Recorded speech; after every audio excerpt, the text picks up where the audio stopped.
Last month, we had the Cabinet Secretary for Foreign Affairs, that is Honorable Musalia Mudavadi, announce that as a country, we received an equivalent of 1 trillion Kenyan shillings as diaspora remittances. That is in 2025. And we're talking about January to November 2025. We haven't even taken into account the December figure. Now that it's the festive season, and we should at least expect foreign remittances from diaspora to increase. Another interesting statistic was that more than 50% of this 1 trillion Kenyan shillings came from the US. So we have more Kenyans in diaspora residing in the United States of America. And another interesting figure, you won't believe this, is that the remittances that we got, the foreign exchange that we earned as a country from diaspora alone, surpassed what we make as a country from exports. So think about tea, think about horticultural products, think about avocados, think about flowers. And these have been our major export earners, that is tea and coffee. Think about tourism, because when tourists come to Kenya, they come with US dollars, they come with euros, they come with pounds, they come with rands. So the foreign remittances surpassed that figure. So it's true that we can say in 2025, our main foreign exchange earner was diaspora remittances, that is money from abroad. Now, this got me thinking, what happened differently this year? Is it that we had more Kenyans leave the country? As a result, they sent money back home? Is it that the Kenyans who are already in diaspora are making more money, that they had to send an excess this year? Is it a mix of the two? Why is it that this figure went to 1 trillion this year, and last year in 2024, the number was around 650 billion. And in 2023, the number was around 540 billion there. So you can see between 2023 to 2024, there was an extra 100 billion.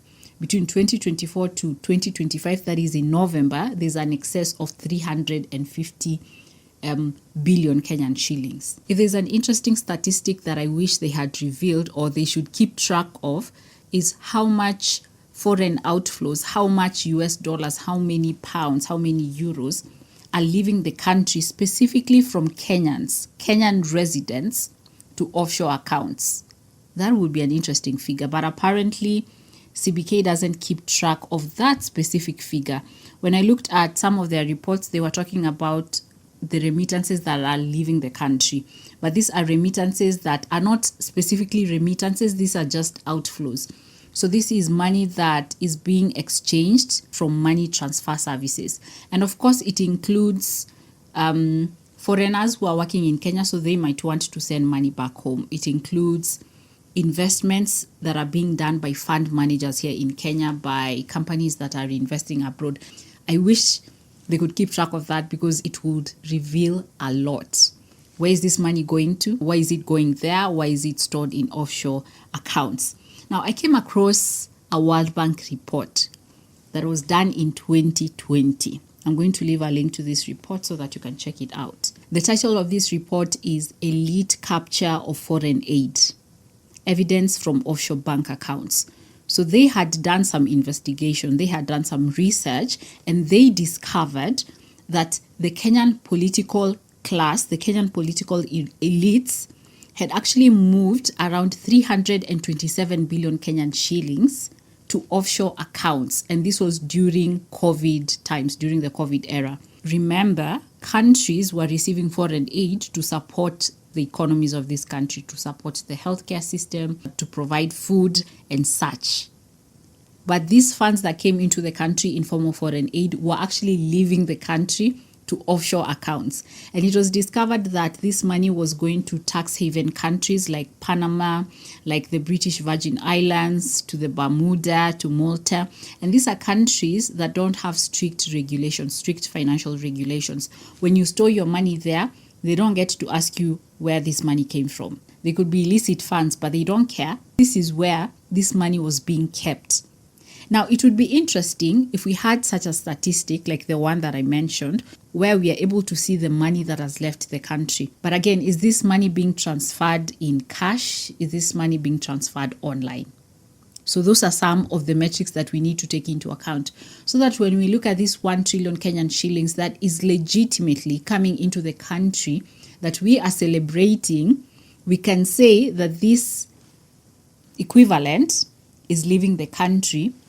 And in as much as we have the 1 trillion shillings that is circulating in the economy, that is building our foreign exchange reserves, that is allowing us to have US dollars that we can use to trade as a country by importing products and services, we can say that this amount of money is leaving the country in terms of outflows, and it's affecting our foreign exchange reserves. Yes, we can go ahead and celebrate that we have Kenyans in diaspora who are investing back home, who are investing in property, who are buying land, who are buying stocks, who are investing in shares.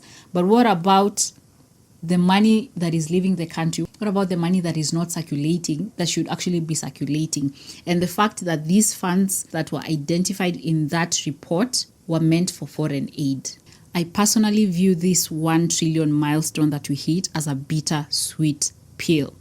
It's sweet because the Kenyan diaspora are supporting the lives of local communities. They are paying school fees, they are paying for healthcare services, they are building mansions. So we have money that is circulating, and honestly, they're building the economy. We haven't even talked about the foreign exchange that they bring into the country that facilitates trade. Yes, it's a good thing. Yes, the number has gone up, but it's bitter because they could be building our country. But why are they leaving? Like I mentioned, this number has gone up. Could it be that we had more Kenyans leave the country? Then why are they leaving? Can't we build our own country? Of course, it's a difficult question because we need to have political goodwill, and we need to see that in the education system that we have in terms of employment opportunities. But it's just the reality that Kenyans are leaving the country because outside it's better. And even that 1 trillion shillings that we talked about, that is just money that is coming into the country. We haven't even talked about, because we don't have that number, how much Kenyans in diaspora make. They definitely made more than that 1 trillion shillings. Where are their investments? The investments that they have in diaspora. Some of them want to come back, some of them don't want to come back because it's better there.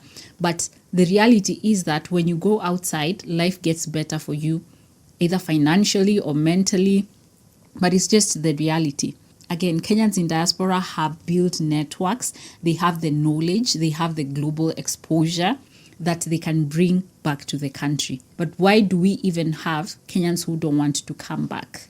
Again, on the positive side, we can say, yes, we have identified that exporting labor is becoming or has become our main foreign exchange earner. So how can we maximize on that? What skills do we need to have? How can we implement that in the education system? Now that we have accepted that this is our fate, how can we maximize on that so that we ensure that Kenyan labor competes internationally?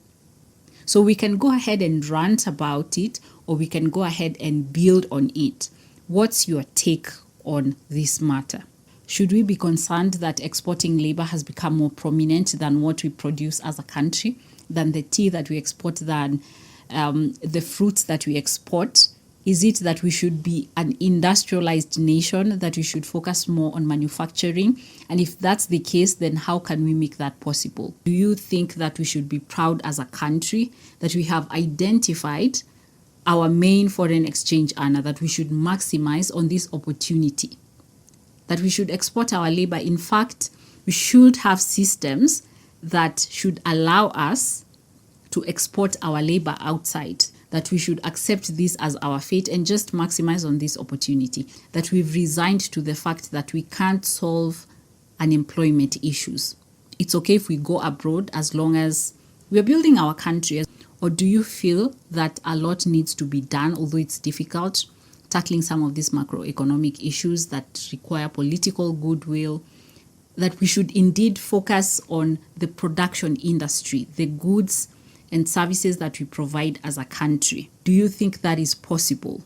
that we can become an industrialized nation, that we can become the next Singapore? I'd love to know your thoughts in the comments.